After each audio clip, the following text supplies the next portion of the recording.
My psychotic ex threatened to end my family if I left until I left anyway, and he showed up at my dad's house where my brothers were armed. My name is Amber and I'm 27 years old. The day I'm about to tell you about happened 3 months ago, but it feels like it was yesterday and a lifetime ago all at once. I met Derek when I was 23. He was charming, the kind of guy who opens doors and remembers your coffee order after meeting you once. Had this smile that made you feel like you were the only person in the room. Looking back, I should have seen the red flags. But when you're wearing rose-colored glasses, all the red flags just look like flags. The first time he got angry, really angry, was about 6 months in. We were at a bar with friends and some guy asked me for directions to the bathroom. Just directions. Derek didn't say anything at the bar, but when we got home, he threw his keys across the room and told me I was flirting. I wasn't. I tried to explain, but he wouldn't hear it. He punched a hole in my apartment wall that night. I should have left then. I know that now, but he cried afterward. He got down on his knees and sobbed and said he was sorry, that he'd never felt this way about anyone before, that the thought of losing me made him crazy. He said his dad used to hit his mom and he swore he'd never be that guy. He begged me to give me another chance, so I did. Thing about people like Derek is they don't go from 0 to 100 overnight. It's gradual, so gradual you don't even notice you're being boiled alive until you're already cooked. He started checking my phone, just casually at first, looking over my shoulder when I texted. Then he wanted my passcode. When I hesitated, he accused me of hiding something. We fought about it for hours until I was so exhausted, I just gave it to him. Then came the tracking app. He said it was for safety so he'd know I got to work. Okay. I thought it was weird, but he made it sound romantic, like he cared so much he needed to know I was safe. My friends started commenting on how much time I was spending with him. My best friend Jessica pulled me aside one night and asked if everything was okay. I laughed it off, told her Derek and I were just in the honeymoon phase. She didn't look convinced. Derek didn't like Jessica. He said she was trying to break us up, that she was jealous I had found someone. He started getting upset whenever I made plans with her. It was easier to just cancel than deal with his mood for days afterward. That's how it happens. You start canceling plans, then you stop making them altogether. A year into the relationship, I barely recognized my life. I'd stopped going to my book club, stopped having girls' nights. My sister Melissa called me less because Derek always seemed to be around when we talked, and I could never really say what I wanted to say. The first time he actually hit me was on our 1-year anniversary. I'd gone to this fancy restaurant and the waiter was friendly. Too friendly, according to Derek. He was quiet through dinner and I knew what was coming. When we got back to his place, he asked me why I was trying to embarrass him. I wasn't. I told him that. He slapped me across the face so hard I saw stars. Then came the apologies again, the tears, the promises, and like an idiot, I believed him. I started wearing makeup to cover bruises, long sleeves in summer. I got good at lying about where injuries came from. Clumsy me, always walking into things. My family lived 2 hours away in a small town called Riverside. My dad, Robert, was a former Marine. My brothers, Jake and Connor, were both in their 30s and had families of their own. We'd always been close, but Derek made it harder and harder to visit. He'd pick fights before I was supposed to go home, make me feel guilty for leaving him alone. Eventually, I started making excuses to my family about why I couldn't make it to Sunday dinners. My mom would call me crying, asking what she'd done wrong. That broke my heart more than anything, but I couldn't tell her the truth. Derek had convinced me that if I told anyone, he'd know. He always seemed to know everything. 2 years in, Derek proposed. I said yes because I was afraid to say no, because by then, he'd isolated me so completely that I didn't know how to leave. It convinced me no one else would want me, that I was lucky he put up with me. He'd tell me I was gaining weight, that my hair looked bad, that I dressed like a slob. He'd criticize everything about me until I started to believe maybe he was right, maybe I was the problem. The engagement lasted 6 months before I finally started planning my escape. It was Jessica who made me see what was happening. She showed up at my apartment one day when Derek was at work. She hadn't called first because she knew I'd make an excuse not to see her. When I opened the door, she took one look at me and started crying. I was wearing sunglasses inside. My lip was split. I told Derek's mom I'd fallen down the stairs when she asked about it the day before. Jessica didn't buy it. She came inside, and for the first time in 2 years, I told someone the truth. She held me while I sobbed. Me, this wasn't my fault, that I deserved better, that Derek was going to end up seriously hurting me if I didn't get out. She wanted me to leave with her right then, pack a bag and go. But I was terrified. Derek had started saying things, dark things, about what he'd do if I ever left him. He'd said he'd find me wherever I went, that he'd hurt the people I loved, that if he couldn't have me, no one would. He said it casually, like he was talking about the weather. But I could see in his eyes he meant every word. He told me specific things, said he knew where my parents lived, where my brothers worked, which school my nieces attended. He'd done his homework, made sure I knew he could get to anyone I cared about. Jessica made me promise I'd make a plan, that I wouldn't stay forever. She gave me her spare apartment key and told me I could come anytime, day or night, no questions asked. It took me 3 more months to work up the courage. I started moving things slowly. Important documents first, my grandmother's jewelry, photo albums. I take a bag to work and leave it in my car, then drop it at Jessica's on my lunch break. Derek never noticed. I opened a new bank account he didn't know about and started directing part of my paycheck there. It wasn't much, but it was something. I researched domestic violence shelters, read articles about leaving abusive relationships, learned about safety plans and exit strategies, did it all on my work computer because Derek monitored everything at home. My coworkers started noticing changes in me. I'd been with the company for 5 years and I used to be bubbly and social, but over my time with Derek, I'd become quiet and withdrawn. My boss, Linda, pulled me aside one day and asked if I was okay. I broke down, told her everything. She was amazing, said she'd help however she could, gave me her personal cell number, and told me to call if I ever needed anything. Linda had escaped an abusive relationship years before. She knew what I was going through, understood the fear and the shame and the feeling of being trapped. She also told me something I needed to hear. She said leaving was the most dangerous time, that most women who are hurt or worse by abusive partners are hurt when they try to leave. She made me promise to be careful. I promised. The final straw came on a Tuesday night in April. We were watching TV and Derek was in one of his moods. I'd learned to read them by then. Set of his jaw, the way he'd clench and unclench his fists. I knew a storm was coming. He accused me of looking at my phone too much. I wasn't even on my phone. It was face down on the coffee table, but he grabbed it anyway and went through my messages. He found texts with Jessica. Nothing incriminating, just normal friend stuff, plans to meet for coffee, complaints about work. But Derek fixated on one message where Jessica had said, "You deserve better." Better than what? I wanted to know, was I talking about him? Was I planning to leave? I denied it, but he could see through me. He'd always been able to tell when I was lying. He grabbed me by the throat and slammed me against the wall. He told me if I ever tried to leave, he'd kill my whole family, starting with my dad. He'd make me watch, he said. Then he'd kill me too. He described it in detail how he'd do it, where he'd hide the bodies, how long it would take. His eyes were dead while he talked, like he was reading a grocery list. When he finally let go, I collapsed on the floor, gasping for air. There was blood in my mouth from where I'd bitten my tongue. Left the apartment, just walked out like nothing had happened. I sat on that floor for 20 minutes shaking. Then I called Jessica. She picked up on the first ring. I could barely speak, but I managed to tell her I was ready. She told me to pack whatever I could carry and get out now while he was gone.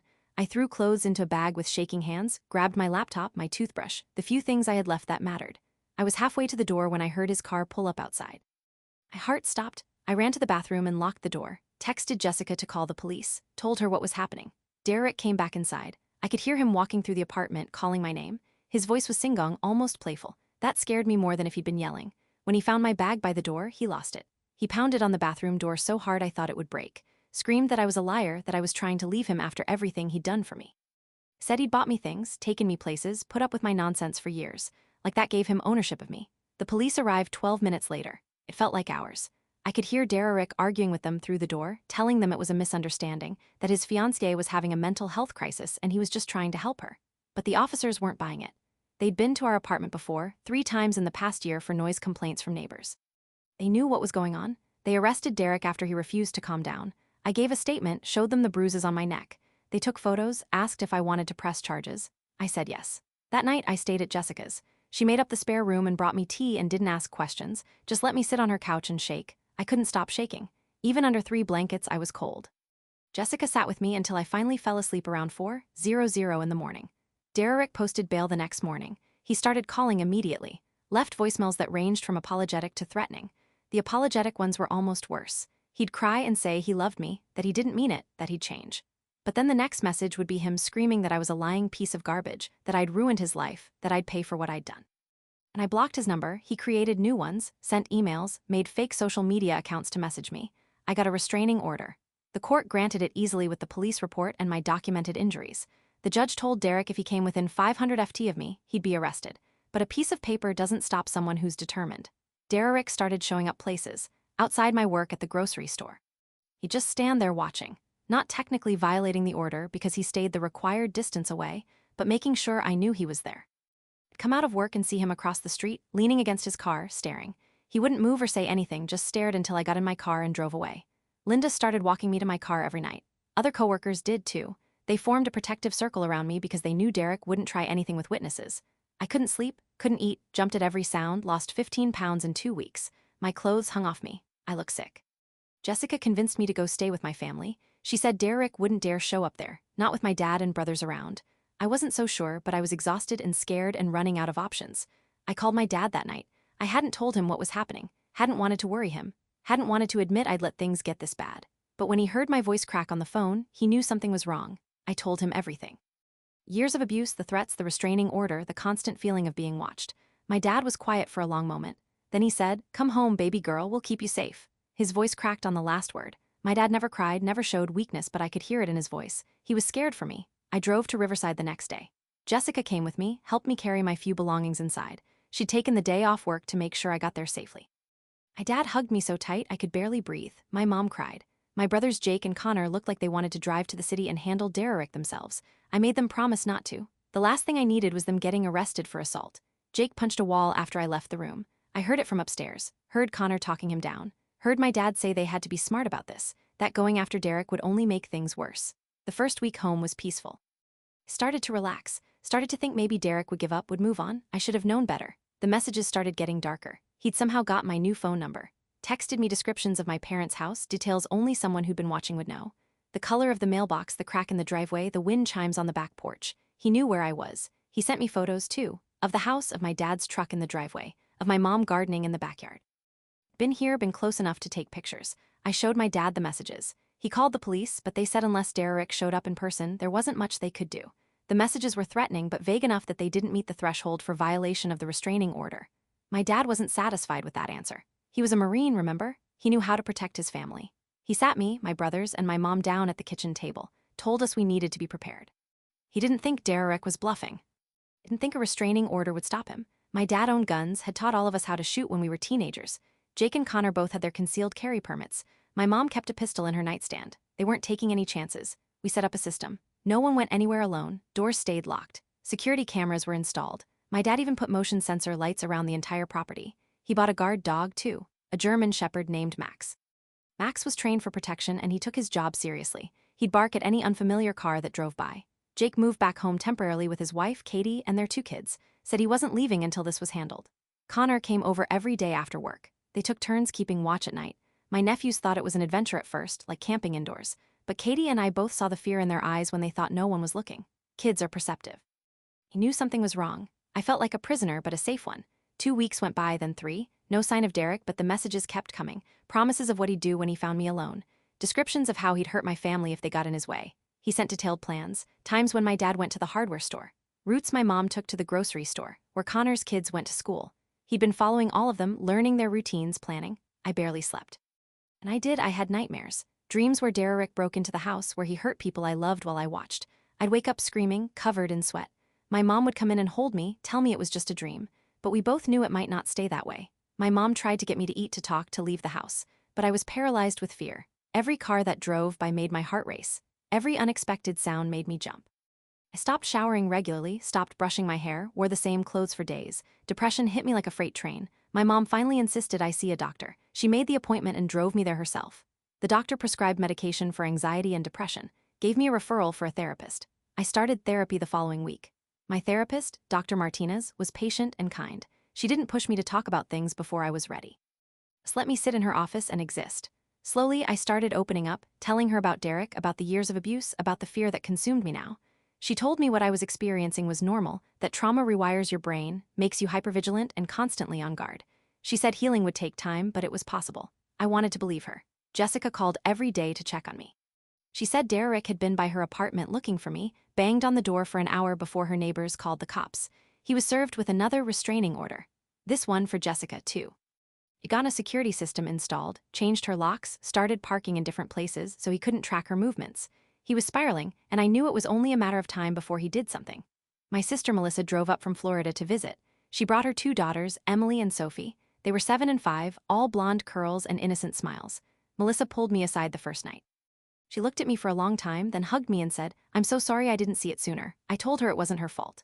Derek was good at hiding what he was, but she said she should have known. Should have pushed harder when I started missing family events. We all have guilt about things we could have done differently, but guilt doesn't change the past. That something came on a Saturday in May. It was afternoon. My dad and brothers were working on the deck out back. My mom and I were inside making dinner. Katie was playing with her kids in the living room. Melissa was upstairs putting Emily and Sophie down for a nap.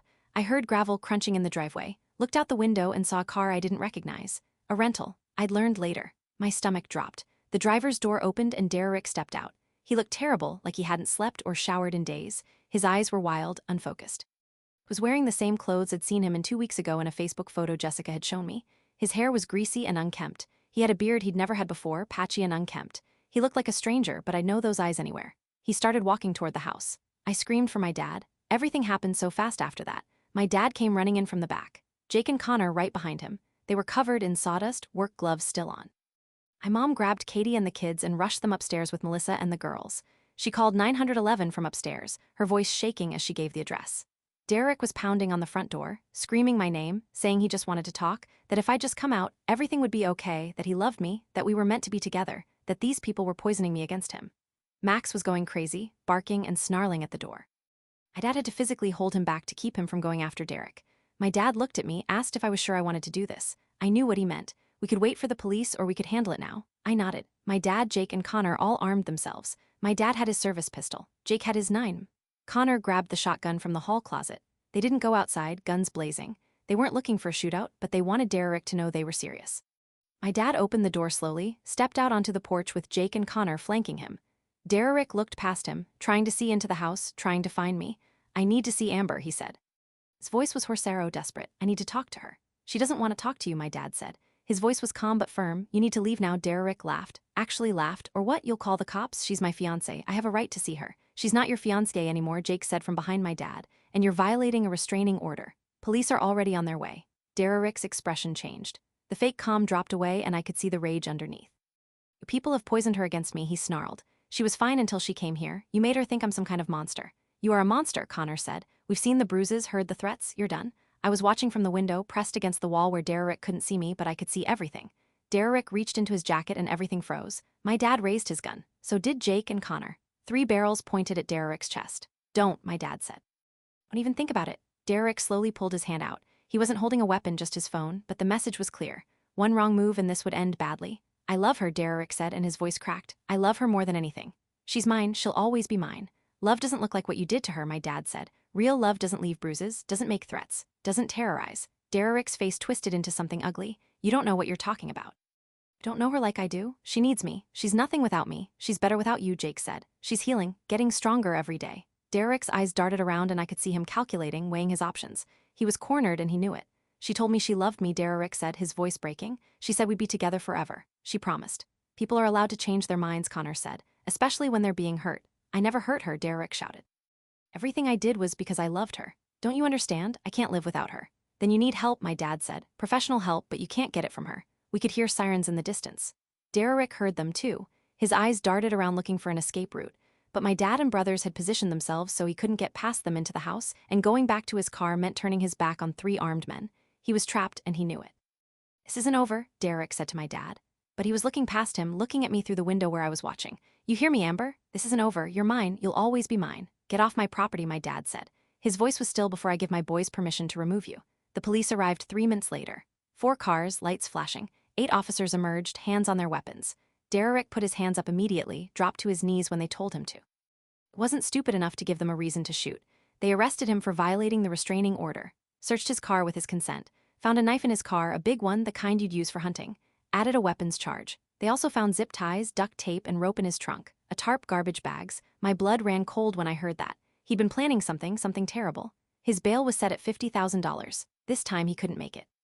I gave another statement to the police. So did my dad and brothers. Showed them all the messages, the threats, the photos he'd taken of our house. This time the prosecutor said they had enough for more serious charges. Stalking, criminal threatening, assault charges from the night he strangled me. And now, based on what they found in his car, they were adding attempted kidnapping to the list. Derek's lawyer tried to negotiate a plea deal, probation, and mandatory counseling. The prosecutor refused, said they were going to trial. Derek spent 4 months in county jail waiting for his court date. During that time, I started putting my life back together, went back to work remotely for my old company. Linda had held my position for me, said I could work from home as long as I needed. I started seeing Dr. Martinez twice a week instead of once. Started taking my medication regularly, started doing the hard work of healing. Jessica visited every weekend. She'd bring wine and trashy magazines and make me laugh for the first time in what felt like years. She'd also bring updates about Derek, not because I asked, but because she thought I should know. He'd lost his job while in jail. His apartment had been foreclosed on. His friends had abandoned him. Part of me felt bad. A small part. The part that remembered the guy who opened doors and remembered my coffee order. Then I'd remember the bruises, the fear, the years of walking on eggshells, and that small part would shrivel up and die. My family was incredible. They never made me feel like a burden. Never said I should have left sooner or seen the signs earlier. They just loved me and supported me and kept me safe. My mom started teaching me to cook. Real cooking, not just heating up frozen dinners like I'd done with Derek. We'd spend hours in the kitchen making elaborate meals from scratch. Was therapeutic, measuring ingredients, following recipes, creating something nourishing and good. My dad took me fishing, something we used to do when I was a kid but hadn't done in years. We'd sit on the dock in comfortable silence, lines in the water just existing together. He never pushed me to talk, but sometimes I would. I'd tell him about Derek, about things I'd never told anyone, and he'd listen without judgment. One day he said, "I should have seen it. Should have driven up there and checked on you when you stopped coming around." I told him he couldn't have known that I'd hidden it well. He said a father should know when his daughter is hurting. We both cried that day, sitting on that dock with our fishing poles forgot. The trial was in September. I had to testify, had to sit on that stand and describe everything Derek had done to me. Every hit, every threat. Every time I'd been too scared to leave, the defense attorney tried to make me seem unreliable, asked why I stayed if it was so bad, implied I was exaggerating for attention. But the prosecutor was brilliant. She asked me to show my scars, the permanent ones, the place where Derek had broken my ribs and they'd healed wrong, the scar on my forehead from where he'd thrown a glass at me. The jury couldn't look away. Derek stared at me the whole time. His lawyer tried to get him to stop, but he wouldn't, just stared with those dead eyes. I stared back, didn't flinch, didn't look away. The prosecutor called other witnesses, too. Jessica, who testified about the times she'd seen me with bruises. My former neighbors who'd heard the fights. The police officers who'd responded to calls. Derek's lawyer tried to paint him as a man driven crazy by love, said I'd let him on, made him think we had a future, then abandoned him. The prosecutor countered with medical records, police reports, photos, text messages, voicemails, an overwhelming mountain of evidence that Derek was dangerous and obsessed. The defense called character witnesses. Derek's mom took the stand crying, saying her son had never been violent before me, that I must have triggered something in him. The prosecutor asked her if victim blaming was something she'd learned from her husband, Derek's father, the same husband who'd beaten her for years before finally leaving. Derek's mom left the stand in tears. The jury deliberated for 3 hours, guilty on all counts. The courtroom erupted. Derek's mom sobbed. My family hugged each other. Jessica squeezed my hand so tight it hurt. Derek just sat there expressionless like he'd expected this outcome. The judge sentenced him to 8 years in prison. With good behavior, he could be out in 5. It wasn't forever, but it was something. The judge also issued a permanent restraining order. Derek would never be allowed to contact me again. If he tried, he'd go straight back to prison. Derek was led out of the courtroom in handcuffs. He turned to look at me one last time. Do you know what? I wasn't scared anymore. I looked him dead in the eye and didn't flinch. That was 6 months ago. I'm still living with my family. I'm not ready to be on my own yet, but I'm getting there. I got a new job in town working at the local library. It's quiet and peaceful, and I'm surrounded by books. The library director, Margaret, is a sweet older woman who reminds me of my grandmother. She doesn't ask about my past, just smiles and brings me tea and tells me I'm doing a good job. I started dating again, though I'm taking it slow, real slow. There's a guy who comes into the library every week. His name is Michael. He's an architect, works from home mostly but comes to the library for a change of scenery. He started coming to my desk to check out books, started lingering to chat, asked if I wanted to grab coffee. I said yes. Jessica and I are closer than ever. She moved to Riverside last month, got a job at the elementary school teaching 2nd grade, says she likes the small town vibe. Really, I think she moved to be close to me to make sure I'm okay, and I love her for it. My therapist says I'm making good progress. The nightmares are less frequent. I can sleep through the night now. I don't jump at every sound. Dr. Martinez has become more than just my therapist. She's someone I trust. Someone who's seen me at my lowest and never judged me for it. We're working through PTSD symptoms, learning coping mechanisms, identifying triggers, and how to handle them. It's hard work. Some days I feel like I'm taking 2 steps back for every step forward. But Dr. Martinez reminds me that healing isn't linear. But here's the thing. They don't tell you about leaving an abusive relationship. Even when you're safe, even when he's locked up, there's still this part of you that's waiting for the other shoe to drop. I know Derek will get out someday. I know he might come looking for me again. But I'm not the same person I was when I met him. I'm not even the same person I was when I left. I'm stronger now, braver, and I have people who will fight for me. My dad installed a gun safe in my room, taught me how to clean and maintain my own pistol, said every woman should know how to protect herself. Jake and Connor take me to the range twice a month. I'm getting pretty good. Better than good, actually. Jake says I'm a natural, that my groupings are tighter than his. I'm not saying I'm looking for a confrontation. I hope I never see Derek again after he's released, but if I do, I won't be defenseless. Last week, I got a letter from Derek. He's allowed to send mail from prison, though my lawyer is trying to get that stopped. It wasn't threatening this time. It was apologetic. Said he'd been going to anger management classes, seeing a therapist. Claimed he understood now what he'd put me through. He said he knew I'd never forgive him, that he didn't deserve forgiveness, but he wanted me to know he was sorry. He asked if I could write back just once so he'd know I'd read it. I burned the letter. Some people don't deserve forgiveness. Some people don't get a redemption arc, and I don't owe him closure or peace of mind. My therapist asked me how I felt after burning it. I told her the truth. I felt free. There are still hard days. Days where I wonder if I could have done something differently, if I could have fixed him, saved him. My therapist reminds me that wasn't my job, that I'm not responsible for his choices or his actions. She's right. I know she is. Knowing something and feeling it are two different things. My mom has been amazing through all of this. She doesn't push me to talk when I don't want to, doesn't hover or treat me like I'm broken. She just makes sure I eat breakfast and tells me she loves me, and that's enough. Sometimes I catch her looking at me with this sad expression like she's mourning the years I lost, the person I could have been if I'd never met Derek. I tell her I'm okay, that I'm here and I'm alive, and that's what matters. She hugs me and doesn't say anything, but I know she understands. My sister Melissa came to visit last month. She has 2 little girls now, Emily and Sophie. Watching them run around the yard made me think about the future, about the life I want to have someday. I want kids, want a family, want to fall in love with someone who's kind and patient and doesn't make me afraid. I wasn't sure I'd ever feel that way again, but I'm starting to think maybe it's possible. Emily asked me one day why I lived with Grandma and Grandpa instead of having my own house. She's 7, old enough to be curious. I told her I was staying here for a while because I like being close to family. She accepted that answer and moved on to asking if I wanted to play dolls. Kids are resilient like that. They don't dwell on things the way adults do. Michael and I have been on 4 dates now. Real dates, dinner, movies, walks in the park. Nothing serious yet, but it's nice. Feels safe? He knows about Derek. Everyone in Riverside does at this point. The trial made the local news, but Michael's never treated me like I'm damaged goods or like I need rescuing. He just treats me like a person. That's all I want. To be seen as a whole person, not just as a survivor or a victim or an ex-girlfriend of a dangerous person. On our last date, Michael took me to a driving range.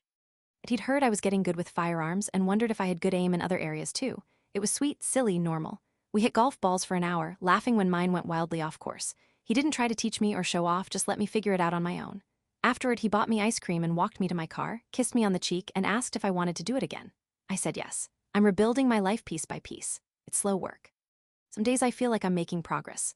Other days I feel like I'm right back where I started. But I'm doing it. I'm here, I survived, and that has to count for something. The other day I was helping my dad work on the deck again. He'd been wanting to finish it since that day in May, but kept putting it off. Said it didn't feel right to finish it without me. We were hammering in boards and he looked over at me and said, "I'm proud of you." I asked him why. I hadn't done anything special. "Just survived," he said. "Surviving is everything. You got out, you're still here. That takes more courage than anything I ever did in the service." I cried right there on the deck with a hammer in my hand and nails scattered around my feet. My dad hugged me and told me it was okay, that I was safe now, that I'd always be safe with him. I believed him. Jessica and I went out last Friday night. First time I'd been to a bar since I left Eric. I was nervous, but she promised we'd leave if I felt uncomfortable. We had one drink, played pool, laughed at stupid jokes. A guy tried to buy me a drink and I said, "No, thank you." I said, "Okay," and walked away. No drama, no anger, just acceptance. It was such a small thing, but it felt huge. Proof that not all men are like Derek, that normal, healthy interactions exist. I texted Jessica later that night and told her I had fun. She sent back about 50 celebration emojis and told me she was proud of me. My brothers are protective but not overbearing. They check in without making me feel smothered. Jake taught his oldest daughter Emma to shoot last weekend. He wants all his kids to know how to be safe. Emma is 12 now, old enough to understand why her uncle is teaching her. She's a natural just like her aunt. I think about Derek and wonder if his parents saw the signs when he was young. If they could have done something different, but that's not productive. Everyone makes their own choices. Connor's been asking if I want to go back to the city eventually. Get my own place, start over fresh. I told him maybe someday, but not yet. I'm not ready. Riverside feels like home now in a way it didn't before. I know my neighbors, wave to familiar faces at the grocery store. There's comfort in that.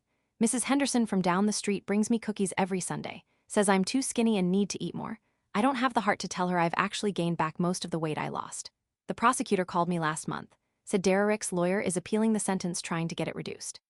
She said not to worry, that the evidence was solid and the appeal would likely be denied. But it reminded me that this isn't completely over. Won't be for years, maybe not ever.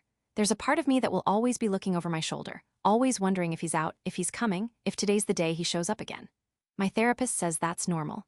That hypervigilance is a trauma response, that it might fade over time, but might never completely go away. I'm okay with that. Being a little paranoid keeps me safe, then I'll be paranoid. I've started writing about my experience, not for publication or anything, just for me. My therapist suggested it might help process everything. It does. Getting it all out on paper makes it feel less heavy somehow, like I'm putting distance between me and what happened. Maybe someday I'll share it, help someone else who's in the situation I was in. Let them know it's possible to get out, to survive. But that's future Amber's problem. Present Amber is just focused on getting through each day. My mom planted a garden this spring, vegetables and flowers. She asked if I wanted to help. We spent afternoons with our hands in the dirt, planting seeds, pulling weeds. There's something healing about watching things grow, about nurturing something and seeing it bloom. The tomatoes came in last week. My mom made sauce from scratch and we canned it together. Rows and rows of jars lined up in the pantry. She said we'd made enough to last through winter. I like the idea of that. Planning for the future, assuming I'd still be here. I started going to church again. Not because I'm particularly religious, but because the community feels good. People smile and wave, ask how I'm doing and actually mean it. The pastor knows my story, came to the house to check on me after the trial, didn't preach or judge, just listened. He told me about a women's support group that meets on Tuesday nights, said I might find it helpful to talk to others who'd been through similar things. Went last week, sat in a circle with 6 other women, all survivors of domestic violence, heard their stories, told mine it was hard hearing that I wasn't alone, that this happens to so many women, but it was also comforting. One woman, Deanna, had left her husband 15 years ago. She said the fear never completely goes away, but it gets quieter. That eventually you have more good days than bad. I'm holding on to that life is slowly becoming normal again. Or a new kind of normal. I don't know if I'll ever get back to who I was before Derek. That person feels like a stranger now, but maybe that's okay. Maybe I'm not supposed to go back. Maybe I'm supposed to move forward as someone different, someone stronger. Jake's wife, Katie, has become a good friend. She takes me shopping, includes me in family dinners, treats me like the sister she never had. Her kids call me Aunt Amber, ask me to read them bedtime stories and play games. Their innocence is refreshing. They don't know about the darkness in the world yet. I hope they never have to. Emma, Jake's daughter, confided in me last week, said there's a boy at school who makes her uncomfortable, that he follows her around and won't leave her alone when she asks. I told her to trust her instincts, that if someone makes her uncomfortable, she should tell an adult, that she never owes anyone her time or attention just to be polite. Jake and I had a talk with the school. They're handling it. But I was proud of Emma for speaking up. I got a call from Derek's mom a few weeks ago. She wanted to apologize, said she didn't know how bad things were, that if she'd known, she would have done something. I appreciated the gesture, but I didn't need her apology. Derek's actions weren't her fault. She asked if I hated him. I told her honestly that I didn't. Hate requires energy. I don't want to waste on him anymore. I just wanted him out of my life, wanted to move on. She understood. She told me she was getting help too. Therapy for enabling his behavior, for not seeing what he was becoming. I wished her well, meant it. She was a victim of Derek's father, just like I was a victim of Derek. The cycle of abuse is insidious. The seasons are changing, fall is coming, leaves turning golden red, the air getting crisp. I used to love this time of year. Derek ruined it by proposing in October, but I'm reclaiming it, making new memories that aren't tainted by him. Last weekend, my family went to a pumpkin patch. Alyssa drove up with the girls. We took embarrassing photos and drank hot cider and acted like everything was fine. And you know what? For a few hours, everything was fine. My dad noticed me smiling, really smiling, not the fake one I'd been wearing for years. He squeezed my shoulder and didn't say anything. Didn't need to. That night, sitting around the dinner table with everyone I love, I realized something. Derek tried to destroy me, tried to break me down until there was nothing left.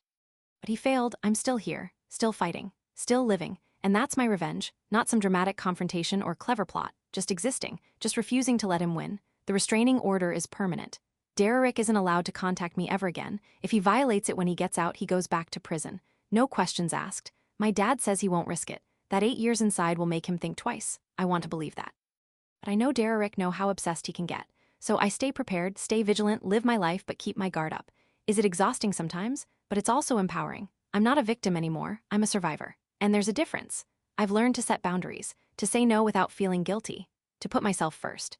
These sound like simple things, but they're revolutionary for someone who spent years making herself small to keep the peace. Michael from work asked me on a real date last week. Not coffee, an actual dinner date. I said yes. Jessica helped me pick out an outfit, told me to have fun and not overthink it. Easy for her to say, but the date was nice. Michael was a perfect gentleman, walked me to my door and didn't expect anything. Just said he had a good time and wanted to do it again. We're going out again this weekend to a concert. I haven't been to a concert in years. I'm taking it slow, really slow. Maybe that's exactly what I need. My therapist says it's healthy that I'm open to dating again, that it shows I haven't let Derek's abuse close me off completely. She's right. I refuse to let him take anything else from me. Not my ability to trust, not my capacity to love, nothing. He's taken enough. Winter is coming and I'm looking forward to the holidays. My family goes all out for Christmas, decorations and cookies and way too much food. Last year, I missed it because Derek picked a fight and I couldn't leave. This year, I'll be there front and center, making memories and eating too much pie. My mom is already planning the menu. She asks my opinion on everything. What kind of stuffing I want, whether we should do ham or turkey. It feels good to be included. These are the things I focus on now. The good stuff, the moments that make life worth living, not the what-ifs or the may or the fear of Derek getting out someday. Just today, just this moment, just the knowledge that I'm free. And you know what? That's enough, more than enough. It's everything. I'm learning to trust my instincts again. Listen to that voice inside that tells me when something's wrong. Derek spent years convincing me that voice was lying, that I was overreacting, being dramatic. But that voice was right. It was trying to protect me. I just wasn't listening. Now I listen. When something feels off, I pay attention. When someone makes me uncomfortable, I don't make excuses for them. It's a work in progress, but I'm getting there. I volunteer at the domestic violence shelter now. Just a few hours a week answering phones, sorting donations. Nothing major, but being there, seeing women in the same situation I was in, reminds me how far I've come, how much I've survived. One woman, Angela, came in last week with her 2 kids. She had a black eye and a split lip. I saw myself in her. I made her tea, sat with her while she cried, told her she was brave for leaving, that things would get better. She asked me how I knew. I showed her the faded scar on my forehead. Told her I'd been where she was, that I'd made it out. She cried harder, but I could see hope in her eyes. Hope that if I could do it, maybe she could too. The shelter coordinator, Maria, said I'm a natural, that I should consider getting certified as a peer counselor. I'm thinking about it, using my experience to help others feels right. Like maybe all this pain served a purpose. Jessica is dating someone new, a teacher at her school. His name is Tom, and he seems nice. Been together for 3 months now. She brought him to Sunday dinner last week. My family interrogated him like he was joining the mob. Tom handled it well. Made jokes, complimented my mom's cooking, talked sports with my dad and brothers.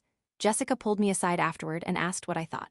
I told her he seemed great, that she deserved someone who treats her well. She said she was nervous about me meeting him, didn't want to rub her happiness in my face when I was still healing. I told her not to be ridiculous, that I was happy for her, that seeing her in a healthy relationship gave me hope, and I meant it. Connor got engaged last month to his girlfriend of 5 years, Rachel. The wedding is next summer and I'm going to be a bridesmaid. Rachel asked me to help her pick out her dress. We spent a whole day going from shop to shop trying on options. It was fun. Normal girl stuff, the kind of thing I used to do before Derek. Rachel found the perfect dress, elegant and simple. She looked beautiful in it. She asked me if I was okay. Wedding planning brought up bad memories of my own failed engagement. I told her honestly that it did a little, but that I was working through it, that I was happy for her and Connor. She hugged me and said I was the strongest person she knew. I didn't feel strong, but maybe that's what strength looks like, just keeping going even when it's hard. The holidays came fast. Thanksgiving was beautiful. The whole family together. 20 people crammed around tables laughing and eating and being grateful. I gave a toast, everyone for supporting me, for keeping me safe, for loving me through the worst time of my life. There wasn't a dry eye in the room. My dad stood up after and said he was grateful I was still here, that he'd been terrified he was going to lose me.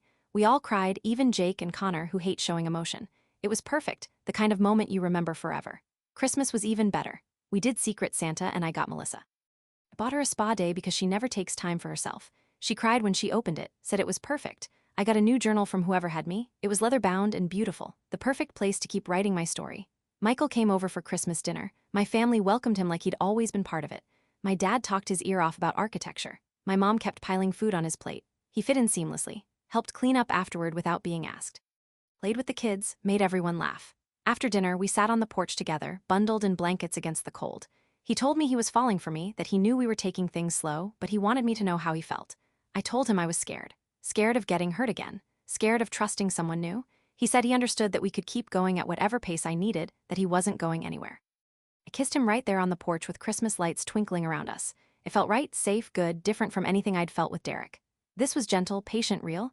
New Year's Eve, Jessica threw a party. Nothing crazy, just close friends and family. We counted down to midnight, popped champagne, made resolutions. Mine was simple: keep healing, keep moving forward, keep choosing myself. When the clock struck 12, Michael kissed me. Jessica cheered. My family clapped. It felt like a new beginning, a fresh start. The year ahead felt full of possibility instead of fear. That alone felt like a miracle. January came with cold and snow. I loved it, watching the world turn white and clean like a blank slate. Derek's appeal was denied. The prosecutor called to tell me, said his sentence would stand. 8 years, possibly less with good behavior. Part of me wished it was longer, wished he'd never get out, but I'd take what I could get. I'm learning that justice isn't always satisfying. Sometimes it's just adequate. Good enough. I'm okay with that now. I don't need perfect closure, just safety. Michael and I have been together for 5 months now. It's the healthiest relationship I've ever had. He respects my boundaries, checks in about how I'm feeling, never pushes me for more than I'm ready to give. We're talking about me getting my own place eventually, maybe an apartment in town, close to my family, but independent. The thought scares me, but it also excites me. Proof that I'm ready to take that next step. My therapist agrees.